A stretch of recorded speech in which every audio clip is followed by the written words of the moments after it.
on West 2. Roads closed, hundreds of acres torched. It got closer and closer and closer.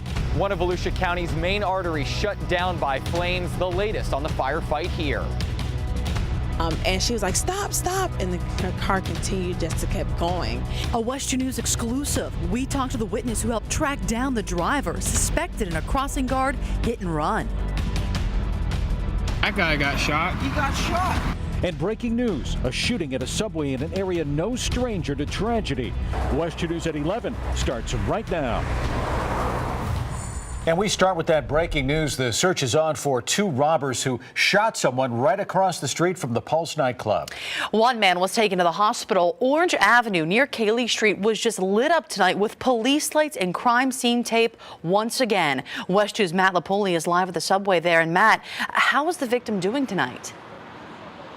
Meredith, the victim is in stable condition right now. He was apparently with his wife at the Subway restaurant tonight when he was shot. He was hit twice. A witness we spoke with off camera heard those shots. Let's show you some video from that witness now. It shows the quick response as the victim was being tended to. Thankfully, he was alert.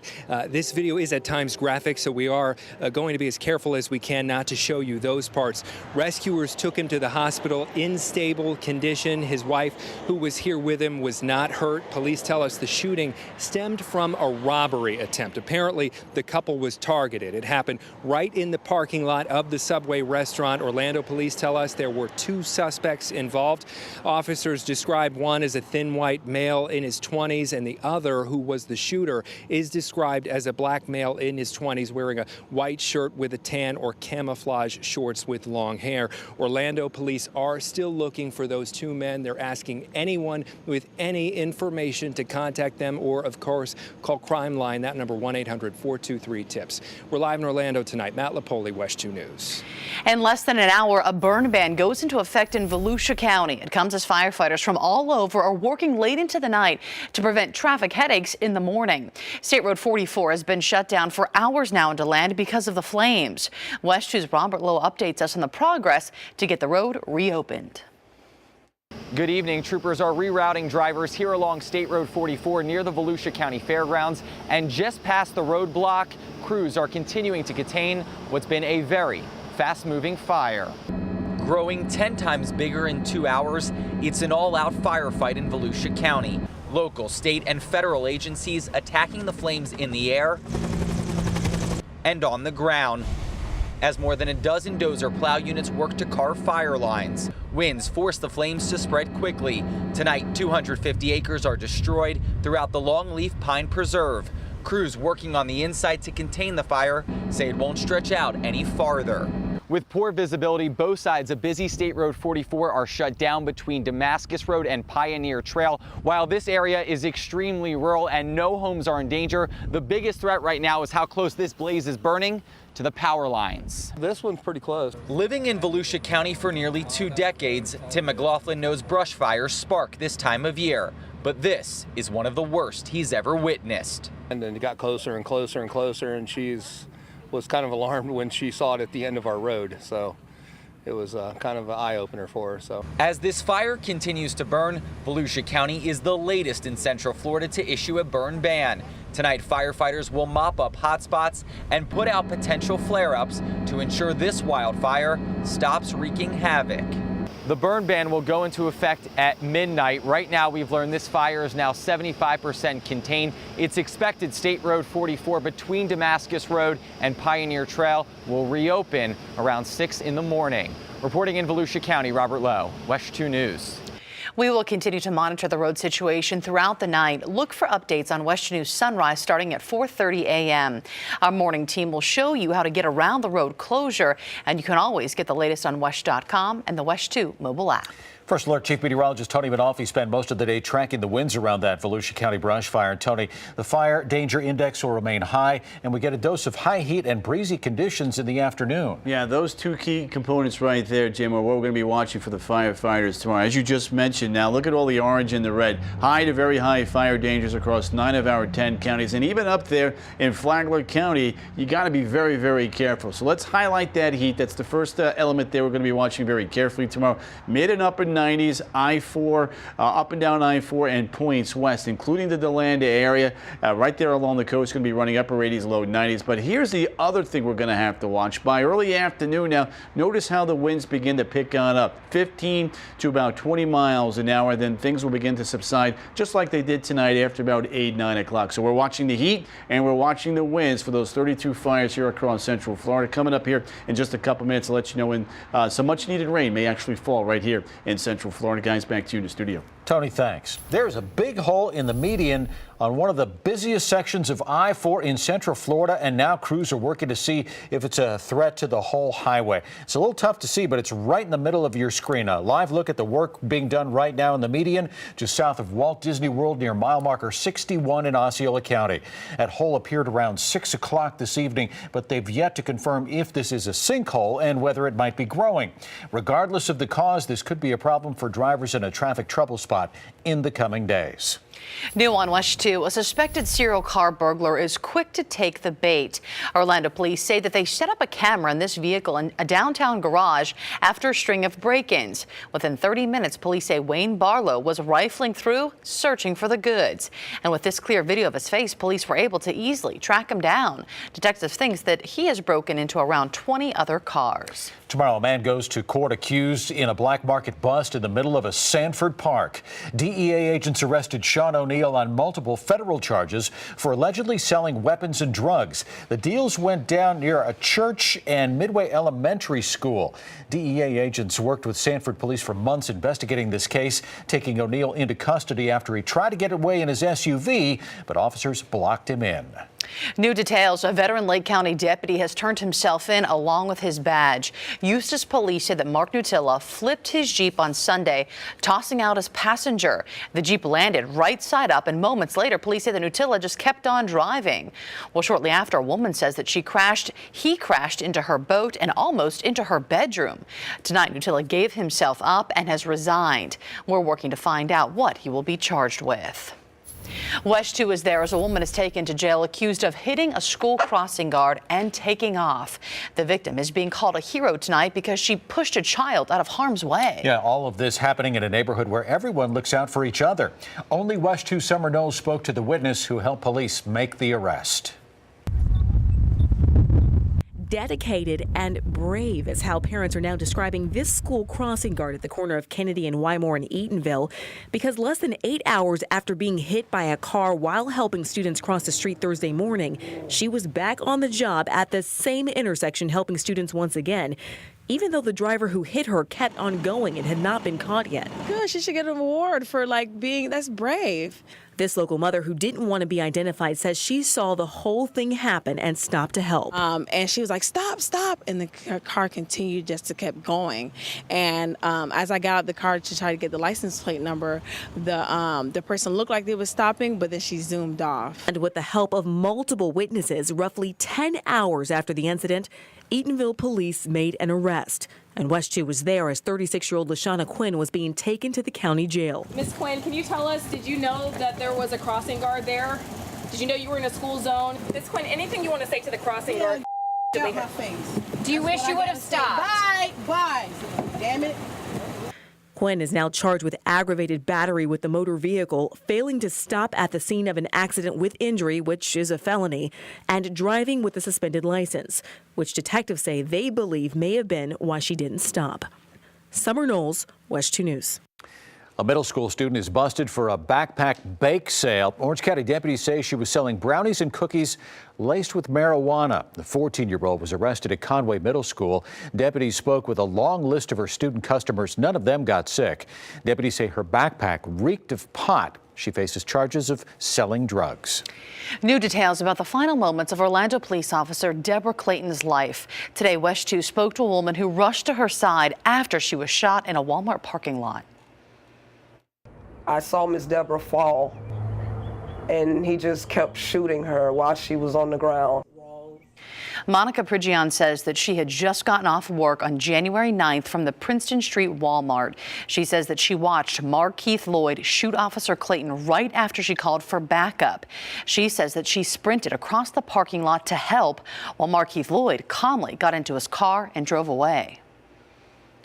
I prayed with her the whole time they were trying to revive her, and she was like looking at me, and I saw a tear fall down her face, and all of a sudden blood just started gushing out of her mouth and her nose, and she stopped breathing.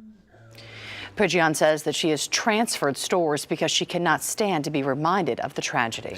New on West 2, Governor Rick Scott fires back at State Attorney Aramis Ayala's lawsuit. The governor saying Ayala is wrong to say he violated the state constitution. Governor Scott took away almost 24 cases from Ayala's office after she announced she'd no longer seek the death penalty at any trial. Ayala claims the governor has no authority to do so. But the governor says Ayala had already requested that 6 unrelated cases be reassigned to a different state attorney, and those requests are difficult to reconcile with Ayala's current position. A double shock at a Coe High School. 2 teachers accused of sex acts with students. Ryan Kirkpatrick and Chad Coy made separate court appearances today on felony charges. Kirkpatrick was a math teacher who also attended Coe High as a student. Coy was on the school's instructional staff for research and critical thinking. The principal sent out a message notifying parents. The district emphasized to parents that neither man has been in the classroom since the investigation started in November of last year. Both are denying the charges. United Airlines has agreed to a settlement with a man who was recorded being dragged off one of the company's planes. The terms of that settlement are not being made public. Today, United announced steps that it would take to stop similar incidents in the future. That includes new training for employees and paying customers up to $10,000 to give up a seat on a sold-out flight. United says that it will work to reduce overbooking, but won't end the practice. Being tracked behind the wheel. You may not see them, but they see you. I really don't like the government trying to find out exactly where my tires have gone. West 2 investigates how the government is tapping into technology inside your car. Students offered up as slaves. Who posted a hate-filled Craigslist ad that's gone viral? You're watching West 2 News at 11. There's a new way to improve traffic flow on Central Florida's busy roadways. It involves the government latching onto a device in your vehicle as you drive by. Critics of the technology worry that it's way too much Big Brother. Now, West 2's Amanda Ober has more on the controversy surrounding Bluetooth trackers.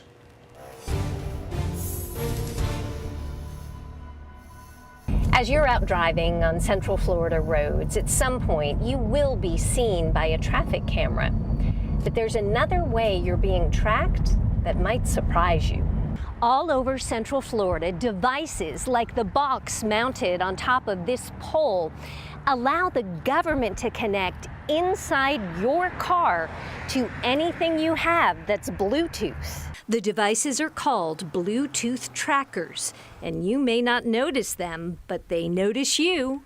So all these little red icons are the ones that are Bluetooth devices. FDOT transportation engineer Jeremy Dillmore says the Bluetooth signal from your smartphone or car is helping retime traffic lights on major roads as the need arises. Here's how it works.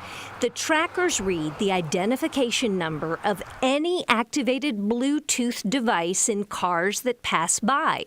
When you pass the next Bluetooth tracker, your travel time is recorded. That real-time data allows FDOT to stay on top of traffic flow as well as backups and accidents. But if learning FDOT is tracking your devices makes you a little uncomfortable, you're not alone. Yeah, I really don't like the government trying to find out exactly where my tires have gone. John Fiacable has been a driver for hire for most of his life and spends his days on the road. He fears government intrusion on his privacy. Nothing is private anymore. But FDOT would disagree. There's nothing that can be matched back to an individual. Dillmore says the Bluetooth trackers drop part of the address for your device, meaning there is no way for them to know to whom the Bluetooth device belongs or even who's driving the car. We have no records of it whatsoever. So the only thing we're interested in is the travel time. And if you don't want your Bluetooth tracked, you do have an option. Okay, I turned off Bluetooth. Simply turn it off while you drive. Amanda Ober reporting, West 2 News. The Bluetooth trackers cost between $2,000 to $3,000 each and nearly $500 a year to operate and maintain. The Florida Department of Transportation bought them with tax money. Seminole and Orange counties and the city of Orlando bought more devices with a combination of federal and local dollars. As the landscape gets more crunchy, the fire danger is only getting worse. Today, the head of the Reedy Creek Fire Union said that Disney's Hollywood Studios is responsible for more than 24 wildfires like this one in just the past 3 months. And I don't mind them shooting off pyrotechnics. What I'm saying is they need to do a little bit more prevention. Disney says that modifies their fireworks shows, including the type, size, and quantity of fireworks used based on weather conditions. It's amazing how quickly that fire that broke out in Volusia County today blossomed. It started very small and within about 20 minutes was 250 acres. We had just the right conditions. It's been dry and we had a lot of wind this afternoon. And unfortunately, I think we're going to see the same conditions come tomorrow afternoon. So we're going to have to watch the brush fire up there east of DeLand and other areas where ongoing brush fires are still ongoing. Downtown Orlando right now, we are in a good place here. It's warm out there. It's a little more humid. It's just out there on the deck, and I'll tell you what, you can feel it. The AC is definitely going to be humming this evening. We take a look at the high temperatures today. We had 95 in Sanford. We had 94 in Orlando. We're going to tack 2 to 3 degrees on both of these locations and more the same off to the west. We're going to be about where we were today, tomorrow, up and down the eastern side of the peninsula. In fact, if anything, maybe a degree cooler there as the onset of the East Coast sea breeze appears to be setting up a bit earlier. The reason why we're getting the warm days, we've got a front off to our west. We've got a south to southwesterly wind flow upstairs that's translating down to the surface, and that's why we're heating on up. Now, we still have a bit of a wind. DeLand up towards Sanford right around 10-11 miles an hour. That will continue to die down as we get deeper into the evening. We're going to have to watch a little bit of fog with that smoke. Again, State Route 44 closed for the foreseeable future. We'll have to wait and see what tomorrow brings, but there may be other areas there in eastern Orange County with some ongoing brush fires there that may also wreak havoc. So once you check in with Amy and Ted out the door in the morning. Temperatures along the coast, upper 70s to near 80, low 70s now Ocala, back towards the villages. We're watching for that smoke and fog combination out the door tomorrow morning. 11 o'clock temperature again still running near 80. The out the door temperature tomorrow morning is going to be right around 65 north and west and around 70 right here in Orlando. Look at Palm Coast, 69. Melbourne right around 63. Watching again for some pockets of some light fog. Tomorrow, southerly wind across the entire peninsula, and that means another hot afternoon. Neighborhood high temperatures go like this: 95 in Ocala, 95 Eustis. Look at Claremont, 95 degrees. On it to Kissimmee, Davenport, Winter Haven, 95 to about 97. Windermere, Orlando, up towards Longwood, Heathrow, Sanford, 95 to about 97. Back towards the coast again, upper 80s and low 90s. A little bit cooler from Cape Canaveral over towards Cocoa Beach and right around 90. Melbourne on into Palm Bay. So the records for tomorrow, the one that we think has a really good chance for being broken is Orlando. With the onset of an earlier sea breeze, the temperatures are more than likely not going to tie or break a record there. Look at the feels like temperatures now. Oop, new model data just came in, so it blew out my points. What I wanted to show you, the heat index values tomorrow are going to be running right around 98 degrees along I-4. So the heat risk tomorrow, we're going to put us in that cautionary tail there. Feels like running 95 to 100. So take those breaks, come inside, get some AC, and stay hydrated. That's the keys for tomorrow. And the pools will be a big help. Afternoon high between 2 and 5, right around 95 to 96 degrees. The setup for the weekend, southeasterly wind flow, maybe an isolated shower on Saturday. Dry and hot here as we get you on it to Sunday, especially away from the coast. And that means for Bike Fest, 96 a sizzler tomorrow. Saturday on it to Sunday, 90 to 93 degrees. Let's go ahead and take a look now at your updated 7-day forecast. We're in the 90s now through Tuesday. Tuesday night and Wednesday, front goes by, a couple of showers, and then we're right back up into the 90s. And does not look like a big rainmaker, unfortunately, guys, by early next week. A high school senior near Jacksonville is suspended for this offensive advertisement on Craigslist reading 2 slaves for sale. It featured his classmates listed for $470. That ad lingered for hours before it was taken down. One of the girls in the photo says that someone sent her the post on social media. I don't wish that upon anyone, and I felt like really discouraged that people are still like that today. The school board says that after the student's suspension, he will be sent to an alternative school. Craigslist has not commented about the post. Brevard County is turning loss into gain by becoming a mecca of youth sports. When the Washington Nationals left Brevard County last year, it was seen as something close to a disaster, leaving Space Coast Stadium a white elephant. But now both the stadium and spring training complex are getting a makeover. The United States Specialty Sports Association will hold its tournaments here, bringing in as many as 50,000 athletes and 85,000 spectators.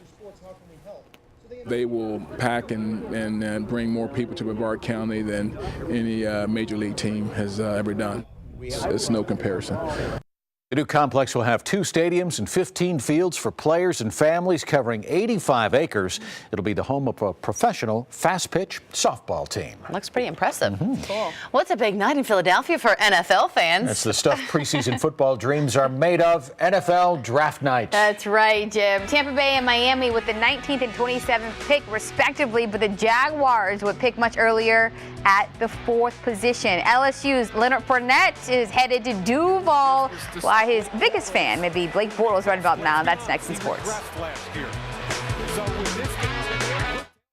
Well, it's been nearly 2 decades since the Jacksonville Jaguars drafted a running back in the first round. The franchise selected Gators running back Fred Taylor back in 1998 with the 9th overall pick, and he had a tremendous rookie season. Since Jacksonville addressed most of their defensive needs in free agency, no surprise the Jags went for the offensive side of the ball, and they did so tonight by taking LSU's Leonard Fournette in the first round. This pick has Tom Coughlin written all over it.